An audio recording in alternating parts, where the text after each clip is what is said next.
I couldn't believe the crap that Nikki, my wife of 7 years, had just thrown at me. In just a couple of minutes, I realized how little she really thought about me. We're at a mountain resort attending a 4-day bachelorette party for her older sister, Kirsten, who was getting married for the 3rd time. I couldn't help but wonder how she managed to scam her current fiancé. Was it her money, or did she threaten to sue him? I assumed that, being a lawyer, she no doubt forced him to sign the mother of all prenuptial agreements, probably subjecting him to some form of medieval torture. The day before, Wednesday, we decided to use one of the public hot tubs offered by this establishment. Earlier that day, Kirsten had warned that there might be naked men in the hot tubs. I thought she was just fooling us, but she wasn't. It seemed that the hot baths here were clothing optional. After we entered the water, I noticed that the 5 guys across from us were naked. My assessment was correct as they climbed out of the bath, dried themselves off, and settled into their lounge chairs, not caring that they were exposing themselves to us. However, one guy, a tall, muscular man with long hair, pulled back into a ponytail, was lying on the grass next to the hot tub on his side with one leg up. His equipment seemed huge.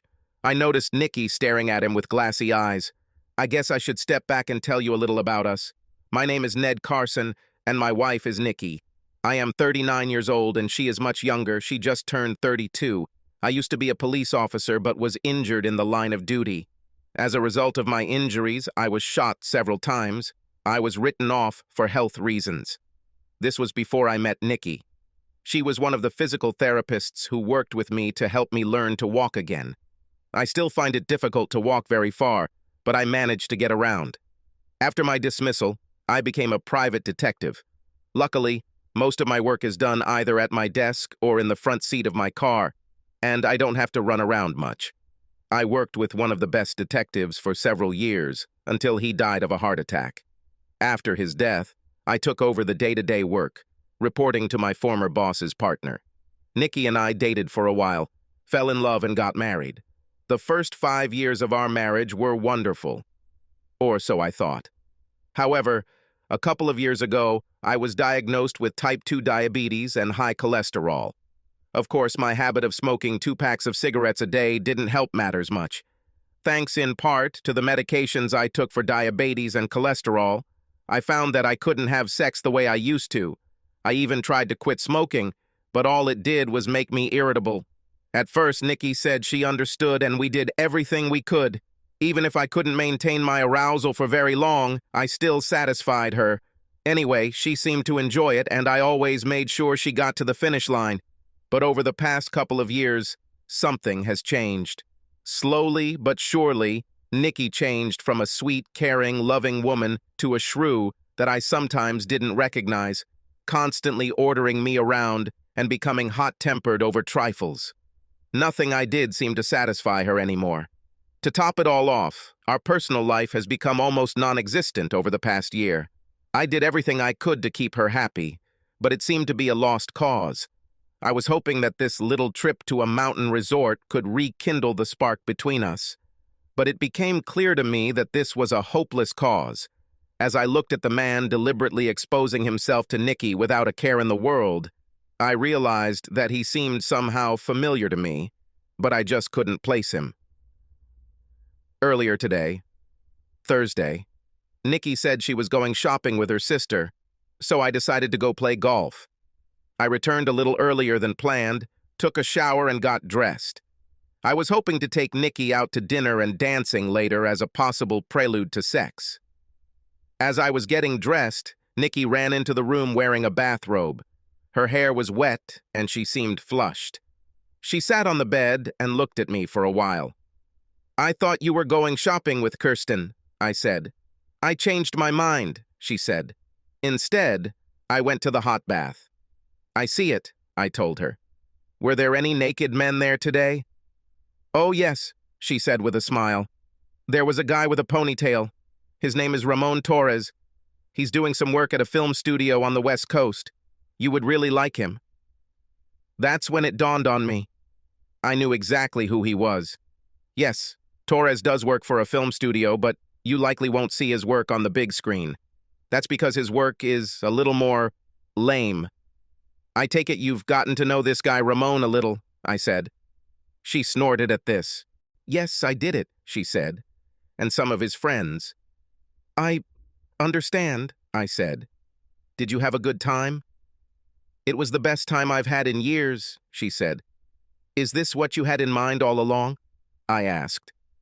Her face changed, and I realized that the shrew had returned.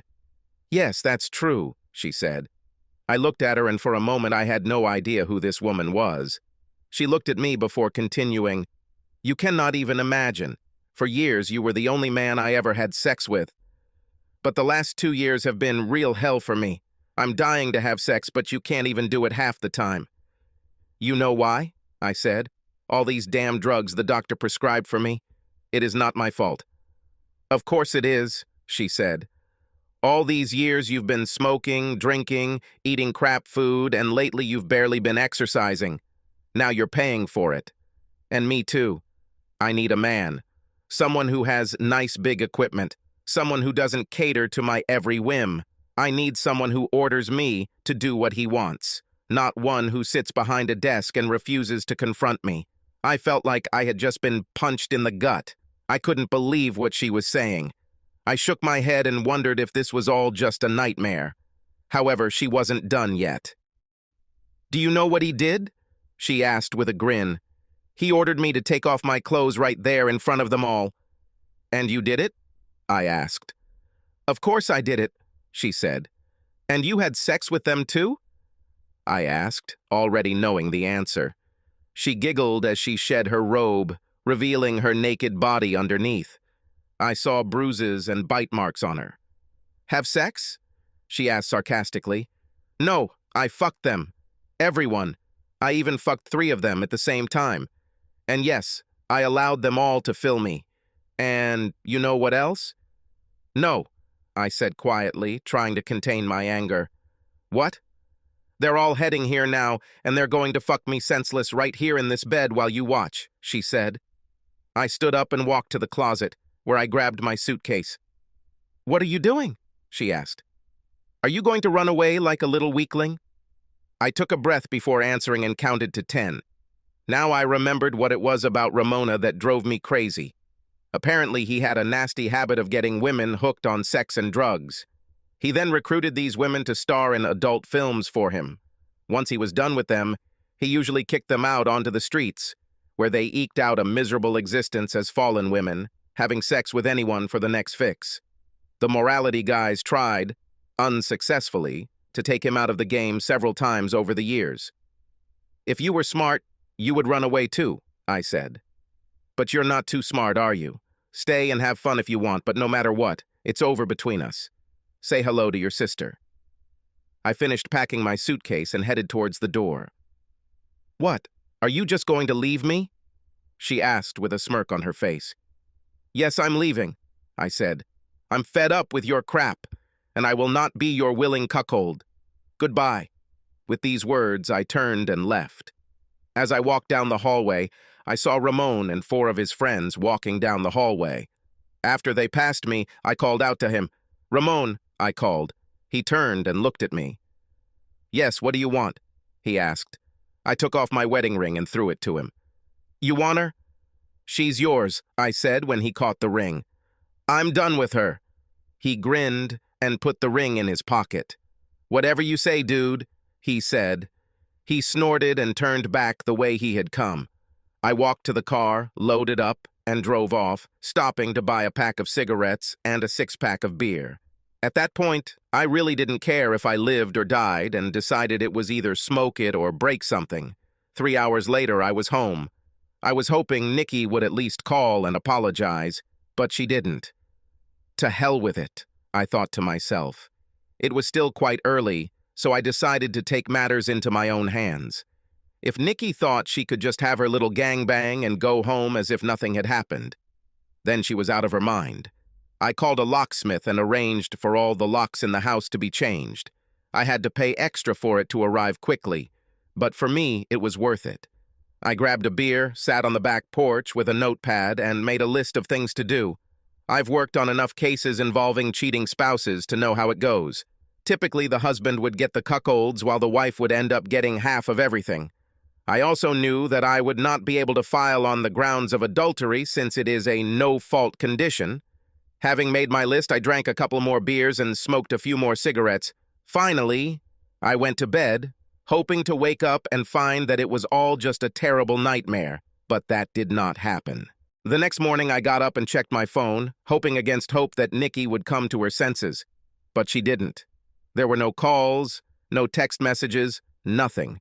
I had a cup of coffee and called Nick Parsons, one of the top lawyers we worked for. After telling him what happened, he promised to prepare documents for divorce. We decided to notify her at her place of work on Monday to achieve maximum effect. "You know the rules of the game, Ned," he told me. "Don't do anything stupid." "You know me, Nick," I told him. "Yes, I know, and that's why I'm telling you not to do anything stupid," he said. "Talk to your boss and see if he can find someone to look after your wife and Ramon. I don't want you to be involved in this at all. You understood me? Stay away from this as much as possible." "Yes, I understand," I said. We ended the call and I dialed my boss, Paul Drake. "Hey, Ned, I thought you and your lovely wife were in the mountains," he said.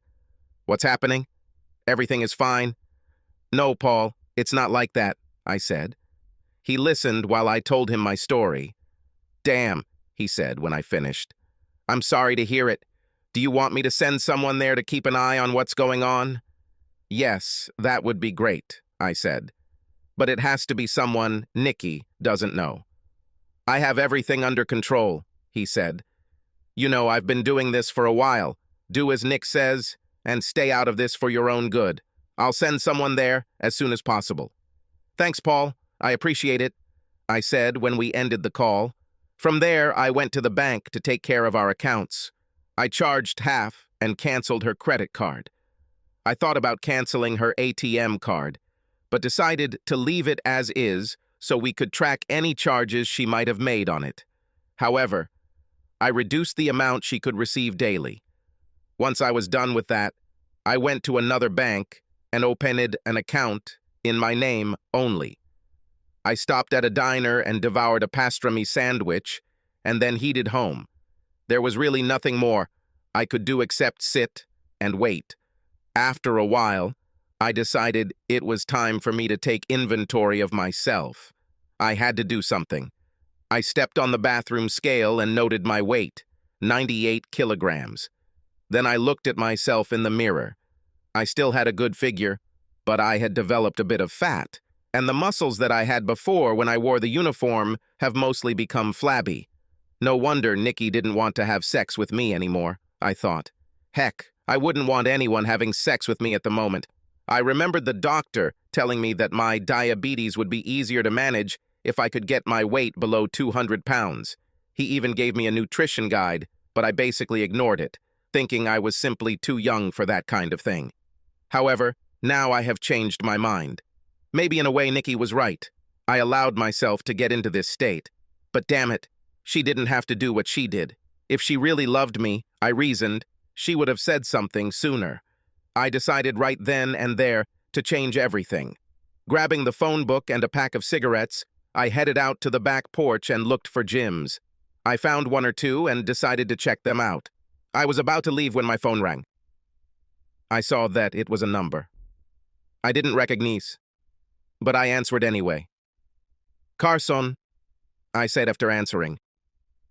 A female voice was heard at the other end of the line. "Ned, where are you?" the woman asked. I recognized Kirsten's voice. We hadn't spoken much in the past, and I was a little surprised that she called. "Nikki told me you left last night." "Yes, I left last night," I said. "Why do you ask?" "Well, we were just wondering what happened," she said. "Nikki looks like she was seriously bullied and sent to soak. I've never seen her in such a state. Then she told me that you two had a fight and you left. What's happened?" "Maybe you should ask her to tell you," I said. "Is everything okay between you two?" she asked. "No, that's not true," I said. "Tell me, did you know that Ramon Torres and his team are at the resort?" "Of course," she said. "They provide entertainment for our bachelorette party. I also asked them to bring a film crew." "Why did you ask?" "Oh, nothing," I said. "So you know what kind of business he's in, right?" Yes, I know, she said. He was highly recommended. Did Nikki know too? I asked. Yes, she knew, Kirsten said. I told her. To be honest, I was a little surprised when you showed up. It was just supposed to be a girl's thing, you know. But I thought that if you two liked the whole hot wife and cuckold thing, then it's really none of my business. So, you knew she intended to cuckold me? I asked. Yes, she said. We all knew this, I thought to myself. Why did you ask? Is there some problem? Nothing I can't handle, I said, not wanting to show my cards. Do you want me to ask Nikki to call you? She asked. No need, I said. Okay, she said. Look, just let her have a blast, okay? I know she still loves you. When she's finished, she'll come back to you. After all, it's just sex. No, that's not true, I told her. It was a heartless, cruel, calculated betrayal. And you helped it. Oh, please stop showing off, she said. It's just the weekend. You'll be back to pick her up on Sunday, won't you?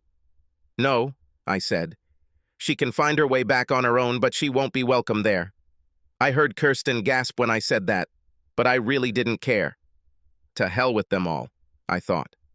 Goodbye, Kirsten, I added, ending the conversation. So Nikki knew this was coming from the very beginning and even planned it in advance just to humiliate me. I wanted to punch a hole in the wall. Instead, I went to the gym and spent time hitting the bag, pretending it was Nikki and Ramon. I punched until I had no more strength in my arms and finally took a shower. Are you okay? I heard a man ask while I was getting dressed. I looked and saw one of the trainers standing there. Not really, but thanks for asking, I said. I saw you there on that punching bag, he said. I thought you would end up hurting yourself. Do you want to talk about it? What the hell? I thought. I sat down and took a breath. He sat down on the bench and waited patiently. I finally told him the whole story. I'm sorry to hear that, he said. Please call me Ned, I said. Okay, Ned, he said in response. Look, if you want to get back in shape, I can help you. But I think you need to do more than just lose weight. If you want, I can recommend you a good consultant. I looked at him and thought for a moment before answering. I realized that he was right. I was a complete mess, both physically and emotionally. What the hell? I said. Looks like I could use all the help I can get. He laughed and handed me a business card. Rose Carlson, counselor, the sign read. Call her, he said. She's damn good, especially at things like yours. Yes, I'll do that, I said. At the same time, I couldn't help but notice that you prefer not to put any weight on your right leg, he said. I explained that I was injured as a result of the shooting. He listened and nodded his head. I can help you with this if you want, he said. We can also help you with your diet and exercise regimen, but you will have to commit to a long-term program. We have people here who specialize in people with diabetes. Are you ready to do this? I thought about it before answering. Yes, I said, nodding my head. I knew I had to do something. And fast. Okay, he said. Let's sign you up. By the way, my name is John. John Green. He extended his hand, and I accepted it. Ned, I told him. Ned Carson. Carson, he repeated. I've heard this name before. Wait, now I remember. You were the cop who saved my grandmother's life during a bank robbery. This was, 8 years ago or so? It was a robbery during which I was shot. It's nice to finally meet you. By the way, how is your grandmother doing? I asked. She's doing well, John said. Thanks for asking. He took me to the front desk and signed me up for a program that he said would help me lose weight and regain my strength. He introduced me to several of his colleagues as the police officer who saved his grandmother's life, and they all thanked me for my service. Listen, if you have any questions, please don't hesitate to ask, he said when we finished. And please be sure to contact Rose. I will do so, John, I said. Thanks for everything. I left the gym feeling better than I have in a long time. It was nice to be appreciated by someone for a change. When I got home, I called Rose and made an appointment for the following Tuesday. I held out some hope that Nikki might call or text, but she never did. I did receive a call from Paul, who told me that they had an operative on site who would record her actions and report directly to him. I thanked him and informed him of my meeting with Rose. "Okay," he said. "I'm glad to see you taking positive action, Ned. Take as much time as you need to figure this out. I'll fill you in when I hear anything from our guy at the resort. Just calm down now. Do you hear me?" "Yes, I understand you," I told him. We ended the conversation and I tried to relax but found it almost impossible. Part of me wanted to go and drown my sorrows in a bottle, but the rational part of me said, no. I waited agonizingly for the rest of the weekend but didn't hear anything from anyone, until Sunday, around 10:01 a.m. Paul contacted me to say that Nikki had left with Ramon and his team that morning. "Looks like she was very busy over the weekend," he told me. "We have video, audio, photographs, reports. I'll give this all to Nick and make a copy for you in case you want to see it." "Do you know where they went?" I asked. "I have no idea," Paul said. "They left around 9 a.m. "Okay," I said. "That means she should be here around 12 or so." "As long as she comes home," Paul said. "Yes," I said in agreement. "Stay in touch and let me know if she shows up," he told me. "I'll do so," I told him, ending the conversation. I decided to take a chance and dialed Nikki's number. Unfortunately, the message went straight to voicemail.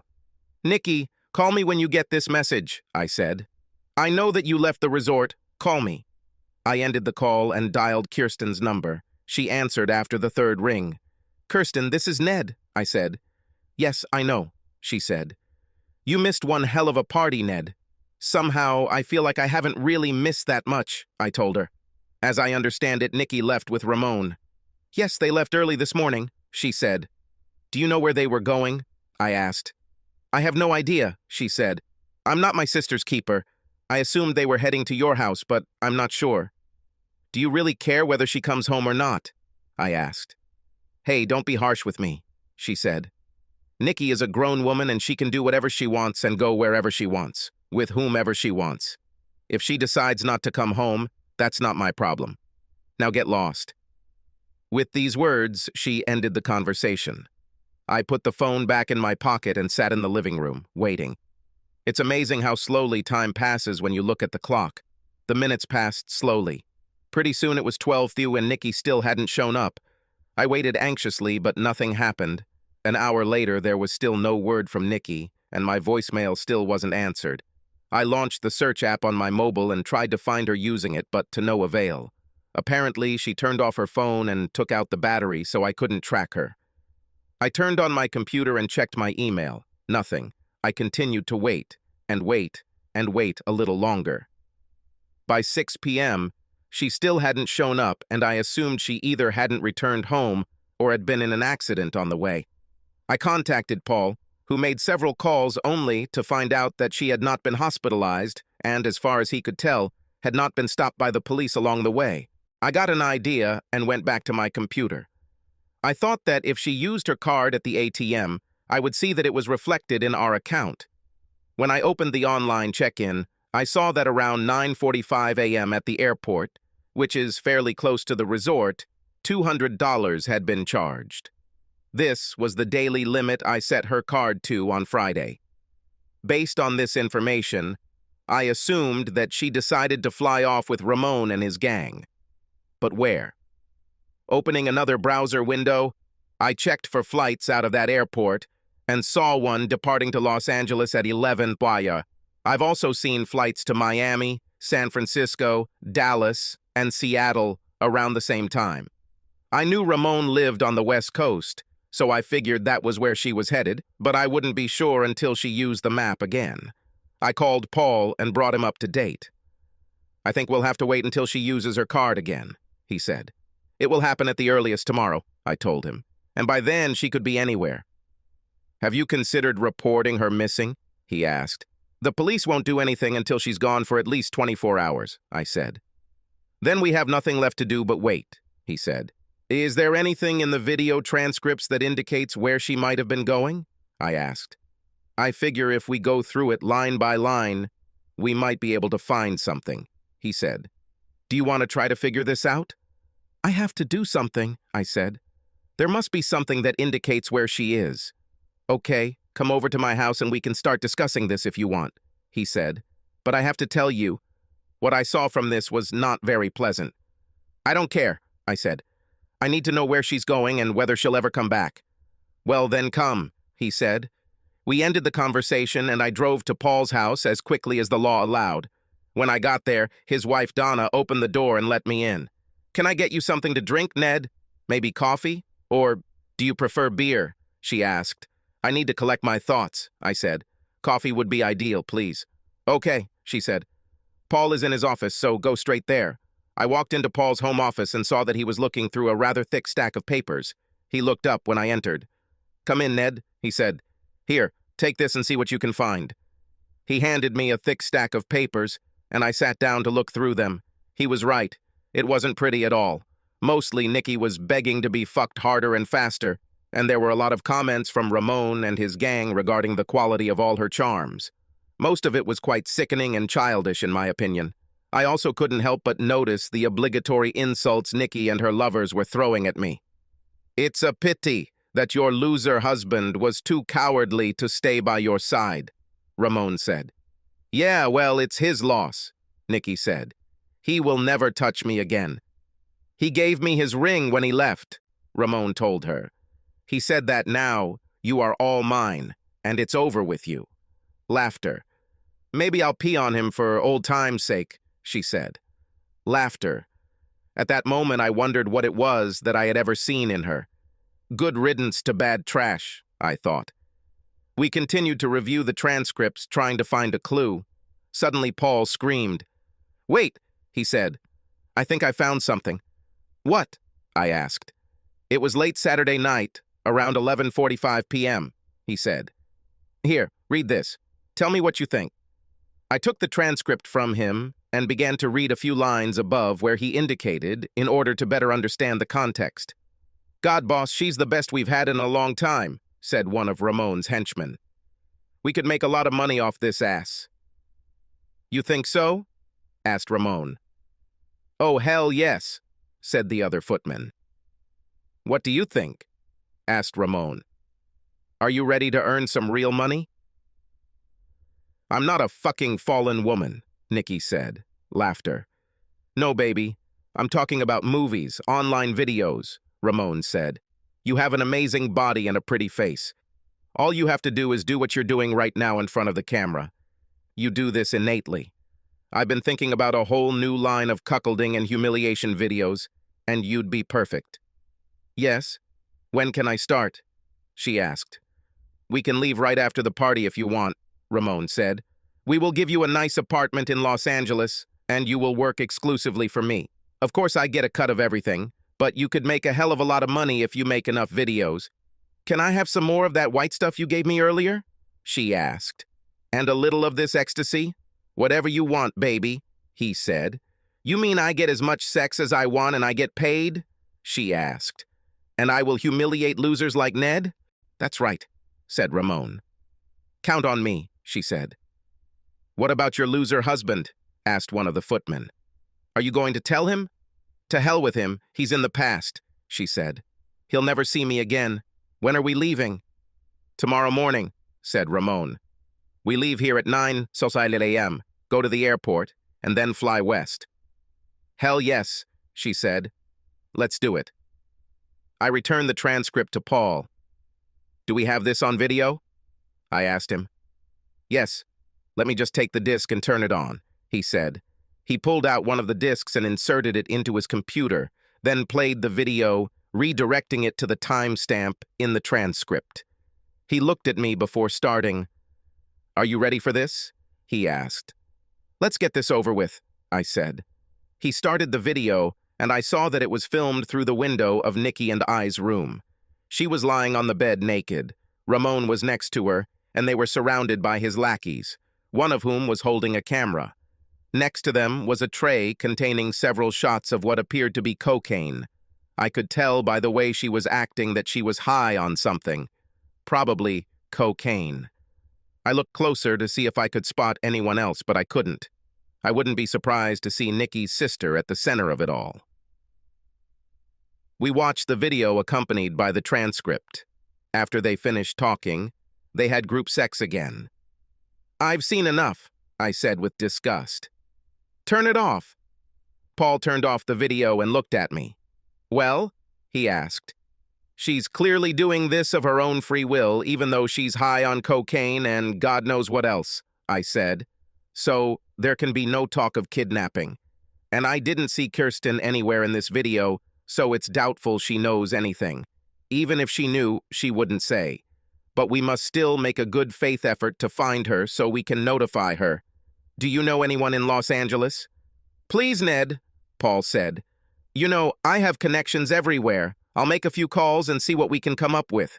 When you find her, please let me know," I said. "I want to be the one to give her the documents." "No way, Ned," Paul said. "This won't happen. I know you've been in a lot of pain, but you shouldn't get deeper into this than you already are. I know you. You'd do something stupid and I'd have to fly out there to get you out of jail. You stay right here. Let Nick and I take care of this. So help me God, I will revoke your license if you even think about leaving." Okay, I said, raising my hands. "I'll be a good boy. I promise." "Damn better," Paul said. "Let me make a few calls and then I'll contact Nick. Don't worry, I'll make sure you're up to date. Now go home, have a beer, relax, and watch TV. In fact, why don't you take a few days off?" "I can't do this, Paul," I said. "I have a business." "I have everything under control," Paul said.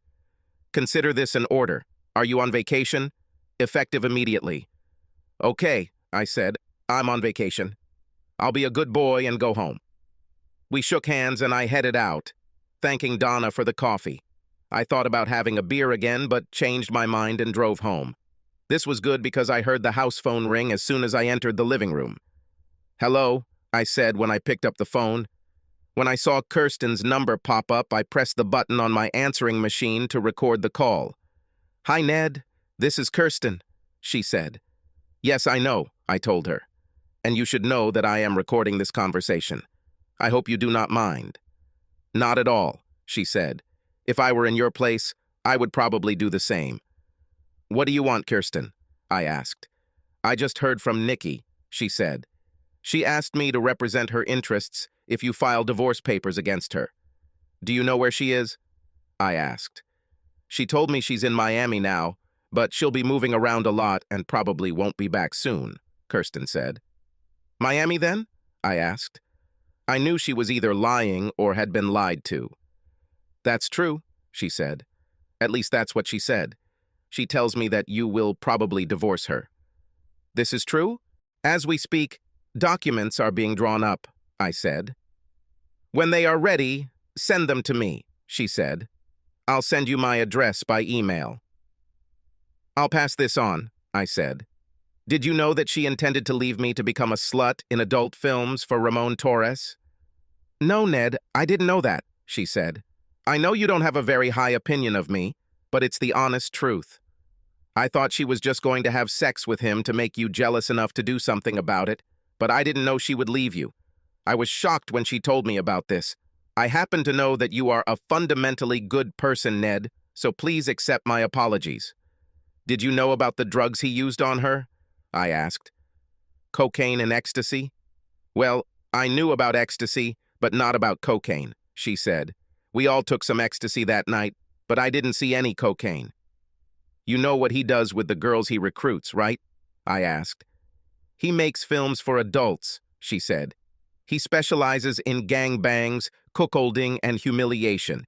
He decided to start a new series featuring more mature amateur women like Nikki. But I didn't know that he had his eye on her." "You didn't answer my question," I said. "Do you know what he does with them?" "I don't understand you," she said. "Don't play dumb, Kirsten," I said. "He will use them up, burn them down. Then he throws them out into the streets, where they are forced to have sex with anyone in order to get their next fix. This is what is in store for your sister. How long do you think she'll last?" "Is this concern on your part?" she asked. "Oh, please," I said sarcastically. "No matter how much I hate her now, I wouldn't wish this on anyone. Even you. Where is your concern for your sister? Not that it's any of your business, but I'll take her in before I let this happen to her," she said.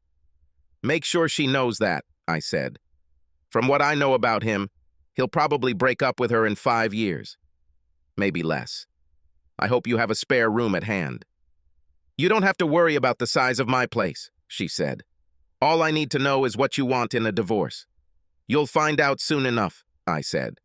Very good, she said. Do you want me to give Nikki a message? No, I said. I have nothing to say to her at the moment. Well then, I guess we have nothing more to discuss, Ned. Once again, I'm sorry this happened. Ask your lawyer to send the documents directly to me. Any communication will be carried out through me, she said. Goodbye, Ned. We finished the conversation, and I stopped the recording. I called Nick and told him what she said. Representing the interests of his own sister, right?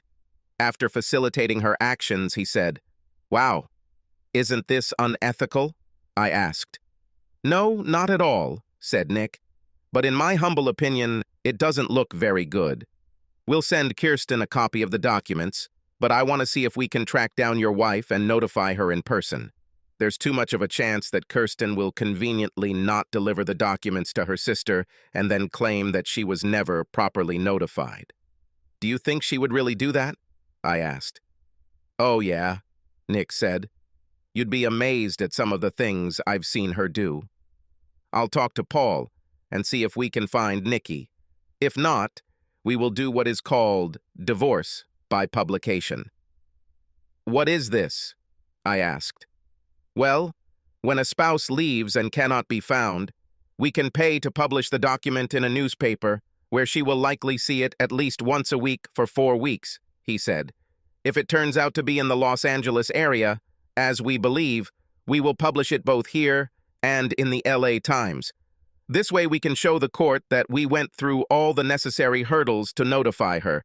This is in addition to sending a copy of the documents to Kirsten, right? I asked. Absolutely right. Just because we're sending it to her doesn't mean Nikki will be notified, Nick said. We talked for a while longer before ending the call. I had a snack, smoked a cigarette, and went to bed. Over the next few weeks, we monitored Nikki's ATM card usage and determined that she was most likely located in the Long Beach, California area. Paul contacted his contact in Los Angeles and learned that investigators had spotted her at several nightclubs where she had performed on stage, but they had been unable to pin her down to any specific location. Pat Silva, Nikki's supervisor at the clinic where she worked as a therapist, called to ask about her since she hadn't bothered to show up for work. I calmly told her that Nikki had decided to change her profession. What do you mean by career change? Asked Pat. Didn't you hear? I asked. She decided to start filming adult films. What? Pat asked incredulously. Yes, she wants to be an adult film star and a drug addict, I said. She's somewhere in Southern California, chasing her dream, right now as we speak. I'm surprised she didn't tell you. Ned, you better not be kidding me, Pat said. I'm sorry, but it's true, I said. So she won't come back, right? Asked Pat. I would be very surprised if she did that, I said. Okay, I'll process her final payment and fire her, she said. Is there an address where I can send this? For now, you can just mail it here, I said. I'll give this to her lawyer. Okay, Ned, she said. I'm sorry to hear about it. We will miss her. Thanks, Pat, I said, ending the conversation. I received Nikki's last paycheck and forwarded it to Kirsten as promised. I don't know if she ever passed that on to Nikki. To be honest, I didn't care. I began my consultation with Dr. Rose. She was a very good consultant and listened to what I had to say. At first, I thought she was going to give me a lot of psychobabble or maybe even blame me for what Nikki did. But much to my surprise, she didn't. By the end of the first month, I started to feel much better. My time at the gym was also quite beneficial. I was able to lose a few pounds and developed a diet that I could actually live with. John helped greatly, and soon I was able to see the old me begin to reappear in the mirror. Nick was busy too. After drafting an extremely one-sided petition for divorce, he published it in the local newspaper and in the LA Times twice a week for 4 weeks. Towards the end of the 4th week, he kindly sent a copy to Kirsten, who was not very happy. She demanded to meet with me and Nick as soon as possible. "What the hell does this all mean?" she asked when we met in his conference room. "This is an insult, not a request for divorce. What the hell are you trying to achieve by demanding a 75-25 split? Without any support? The real insult is what your client did to her husband. With your help, I might add. Since your client has decided to walk away from the marriage, my client and I both believe this is the most appropriate response," Nick said. "She didn't even bother to take care of moving her things out of my client's house." "My client hasn't even been served with the documents yet," Kirsten hissed. "That's because your client was hiding in the Los Angeles area," Nick said. "Since we do not have her address, and you were not very willing to tell us about your client's whereabouts, we decided to file a divorce by publication. A fourth ad has just been published in both the local newspaper and the Los Angeles Times. I'm going to fight this, you know," she growled. "As you wish," Nick said, and she fought. She filed motions that went nowhere and requested counseling, which the judge reluctantly agreed to order. I was shocked when Nick told me about this. "Don't worry about it," he said. "Judge Potter hates traitors and loves policemen. Kirsten thinks she's driving, but in reality she gives Nikki just enough rope to hang herself." "What do you mean?" I asked. "Nikki probably won't come to the consultation," he said. "Judge Potter hates it when people disobey his orders. When that happens, he will likely issue a bench warrant for her arrest." "This is what I would like to see," I told him. I showed up at the court-appointed counselor's office exactly at the appointed time, and, of course, Nikki was not there. I knew consultant Judy McGregor because she was the police consultant who worked with me after I was shot. We spent an hour catching up, and she listened to me tell my story. "I take it you can't imagine making peace with your wife?" she asked. "Not at all," I said. "Okay," she said. "I will report this to the judge, as well as her absence. Good luck, Ned. It was nice to see you again."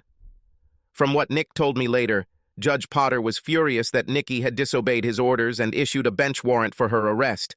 He told me the warrant was valid for 5 years. We continued to monitor her ATM usage and noticed that while most of her activity was in the Long Beach area, she used it several times in San Francisco and San Diego. It looks like she was very busy. At the same time, I did a search and found several short videos of her. I could only stand and watch them for a few minutes, and I noticed that they were all on the same topic: group sex and humiliation of the supposed husband. I almost threw up when I realized that this was exactly what she probably wanted to do to me. Finally, a date for our court hearing was set. I met Nick at the courthouse, and we went inside. I looked around and saw Kirsten, but Nikki was nowhere to be seen. I wasn't surprised. When it was our turn to approach the bench, Nick and I took our seats and watched as Kirsten sat alone at her table. Judge Potter was not happy to see her alone. "And where is your client?" he asked. "She's not well at the moment," Kirsten said. "Unwell?" asked Judge Potter. "What the hell does that mean?" "She's at work right now," Kirsten added. "At work?" asked the judge. "Damn it, she's an adult film actress. What? There are no beds in this city? Is her job more important than this divorce?" "She just couldn't leave, Your Honor," Kirsten said. Judge Potter sighed heavily and stared at the documents in front of him. "Very good," he said. "In light of this, I will issue another court order, and I am ready to enter the divorce decree in court today." "But, Your Honor, we still need to submit motions," Kirsten said. "I saw everything I needed to see, lawyer," said the judge, clearly annoyed. He looked both ways before continuing. "While there are guidelines that govern what a court can award, the fact is that in this state the bench has a lot of discretion in determining the division of marital property," he said. "In the course of my reflections, I appreciated both sides in this dispute. On the one hand, there is a highly decorated former police officer who almost lost his life, protecting a 70-year-old grandmother.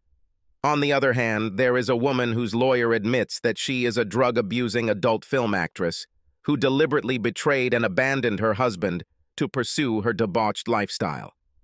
And it is my understanding, lawyer, that you had a hand in facilitating some of your client's actions. I have to say, This really worries me. I consulted the state bar, and they told me there were no ethical violations even though you came awfully close to crossing the line. I advise you to be more careful in the future. After reading all the documents and the attorney's report, I feel that I have no choice but to grant the plaintiff's petition for divorce as filed," he said, banging his gavel. "Good luck, Mr. Carson, and thank you for your service to this community," he added. I looked at Nick in surprise. "Did we just win?" I asked. He smiled, looking at me. "Of course we did it," he said, shaking my hand. "Congratulations, Ned. You are now a free man." Kirsten collected her things and came up to us. "Congratulations, Ned," she said, extending her hand. "You've got your pound of flesh. I hope you're happy now." I took her hand and shook it. I knew that losing such a case would not be easy for her. "No, I'm not happy," I said. "I haven't been happy for quite some time." I took a DVD out of my briefcase and handed it to her. "You once said that if I need to tell Nikki something, I'll let you know. Here is my last message to her. You can look at it if you want, I don't care. I also have a cashier's check for her portion of our account. I closed it late last night. I'll give this to her," she said quietly. "By the way, what's on the DVD?" "Nothing special," I said. "Just a little message for her. In fact, it was more than just a small message. The day before, I hauled a 50-gallon drum out to the backyard and mounted the camera on a tripod. While the camera was filming, I filled a barrel with all the clothes she had left behind, including her $2,500 wedding dress, every photograph I had of her, and many little trinkets she had collected over the years. I even broke the wedding portrait that hung above our bed and stuffed it in a barrel. I doused everything in the barrel with lighter fluid and set it on fire. While it was burning, I spoke into the camera. "Nikki," I began, "there was a time when I would have taken a bullet for you. I loved you with all my heart the entire time we were together, and I had hoped that we could grow old together. Unfortunately, you had other plans. So this won't happen. I've seen some of your work on the internet, and I can't help but think that this is what you intended to do to me. This won't happen either. Don't ask if we can ever be friends. Friends don't do what you did. And don't ask me if I will ever forgive you, because I won't. I just hope that one day you wake up and smell the coffee before it's too late. Goodbye, Nikki," I said before leaving the camera to record the final destruction of everything she had left in the house. Life continued after Nikki. I redecorated the house, banishing everything that even slightly reminded me of my ex-wife. I continued my consultations with Rose and worked out at the gym 3 days a week. I even stuck to the diet we made together and threw my cigarettes in the trash. A couple of months later, I weighed myself and discovered that I was now 84 kilograms. I still had a lot to do, but I felt better than I had in a long time. The only thing I was missing was the female companionship I once had with Nikki. And then it happened. I was at the local market buying some groceries when I ran into her. Literally. It was an accident. I wasn't looking where I was going and crashed into her with my cart. When I realized what I had done, I apologized profusely and came face to face with the most charming smile imaginable. Needless to say, I was disarmed. For a second, I forgot to breathe. Then I introduced myself and noticed that she wasn't wearing any rings. She accepted my apology and told me her name was Brenda Wilkins. We started talking and somehow I managed to invite her to dinner. Much to my surprise, she agreed. As it turned out, Brenda was a widowed doctor.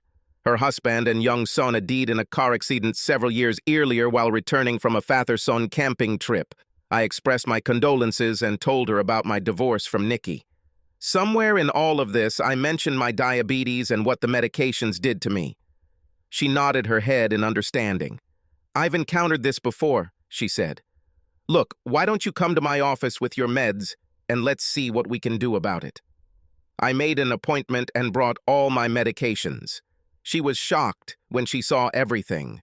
After drawing some blood, she suggested making a few changes, and I felt a difference almost immediately. "Of course," she explained, "my diet and exercise had a lot to do with it, and giving up cigarettes was a huge help. The first time we slept together, I felt like a completely different person, and for the first time in more than 2 years, I felt satisfied. The next morning, when I woke up and saw Brenda's pretty face, I knew there was no way I could give this up.